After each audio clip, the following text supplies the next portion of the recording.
নারায়ণগঞ্জের রূপগঞ্জে দাবিকৃত চাঁদা না পেয়ে পাভেল এন্টারপ্রাইজ নামে ব্যবসা প্রতিষ্ঠানের সামনে বালু ফেলার অভিযোগ উঠেছে আইনাল হক নামে এক যুবদল নেতার বিরুদ্ধে।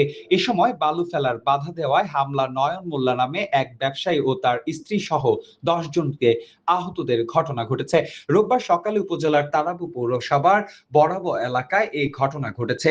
অভিযুক্তদের যুবদল নেতা আইনাল হক তারাবো পৌর নম্বর 9 নম্বর ওয়ার্ড যুবদলের সহ সভাপতি। ভুক্তভোগী ব্যবসায়ী নয়ন মোল্লা বলেন, যুবদল নেতা আইনাল বেশ কিছুদিন যাবৎ চাঁদা দাবি করে আসছিল। চাঁদা না দেওয়ায় রোববার ভোরে ব্যবসা প্রতিষ্ঠানের সামনে বালু ফেলে রেখে যায়। খবর পেয়ে আমিও আমার স্ত্রী সহ আত্মীয় স্বজনরা বাধা দেওয়ার চেষ্টা করলে আমাদের উপর হামলা করে।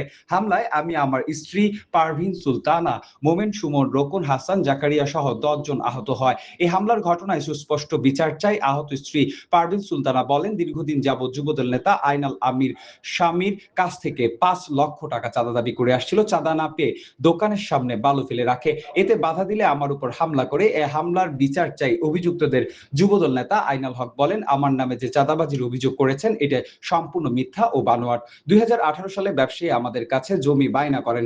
8 বছর হয়েছে আমাদের কাছ থেকে জমি না নিয়ে বিভিন্ন তালবাহানা করছে। আমার জমিতে আমি বালু ফেলেছি, আমি কোনো চাঁদাবাজি ও হামলা করিনি। এর ষষ্ঠ তদন্ত চাই। এ ব্যাপারে রূপগঞ্জ থানার ভারপ্রাপ্ত কর্মকর্তা ওসি AHM সালাউদ্দিন মুঠোফোনে বলেন, এ ব্যাপারে লিখিত কোনো অভিযোগ পাইনি, পেলে প্রয়োজনীয় ব্যবস্থা গ্রহণ করা হবে। আমার দোকান নিয়ে ঝামেলা, আইনাল নামে এক লোক বরাবর সংঘভঙ্গ নিয়ে আমার থেকে চাঁদা দাবি করে কয়েকদিন যাবত। চাঁদা দিয়ে দিকে রাত্রেবেলা এইখানে বালু ফলাইছি।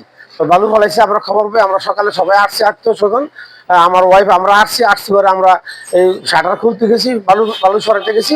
সে আমাদেরকে মারধর করছে, আমার মারধর করছে, প্লাস আমার ওয়াইফের মারধর করছে। সে চাঁদা দাবি করে। তো বালু সরালে আমার মেয়েরা ভাই তার না রূপ দিতেছে, আমার এইখানে ফালাই দিছে। পরে আমি কাপড় চেঞ্জ করে আবার এইখানে এই আপনাদের সামনে এখন দাঁড়াইলাম।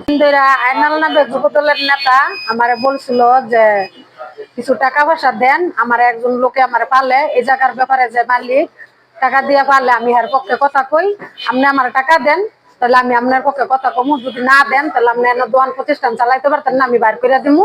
আমার কাছে 5 লাখ টাকা দাবি করছে, আমি দেই নাই। কইছে মাসে মাসে আমার মান্থলি একটা টাকা দিবেন, খরচ দিবেন, আমি আপনার ব্যবস্থা করে দেবো। আমি দেই নাই দেখা আজকে ভোর সকালবেলা আমার দোকানের উপরে বালু ফেলাইয়া দোকানের শাটার বন্ধ করে দোকান বন্ধ করার চেষ্টা করছে। আমি আসছি, বাধা দিছি। আমার ভাইকে মারার লেগে, আমার স্বামীরে মারার লেগে আসে।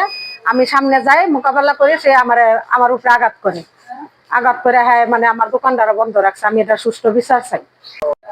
আমার নামে যে চাঁদাবাজি অভিযোগটা করছে এটা সম্পূর্ণ মিথ্যা, বানোয়াট। 2018 সালে সে আমাদের কাছ থেকে জমি বায়না করছে।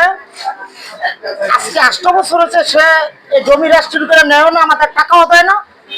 সে এই বিভিন্ন তালবাহানা করে ঘুরাইতেছে। তাই আমার সম্পত্তি আমি বালু ফলাইছি।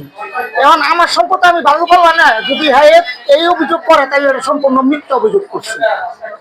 আমি তার কাছে কোনো চাঁদা চাই না। আমার জায়গা, আমার সম্পত্তি আপনার তদন্ত করে দেখেন, আমার জায়গায় আমি বালু ফলাইছি।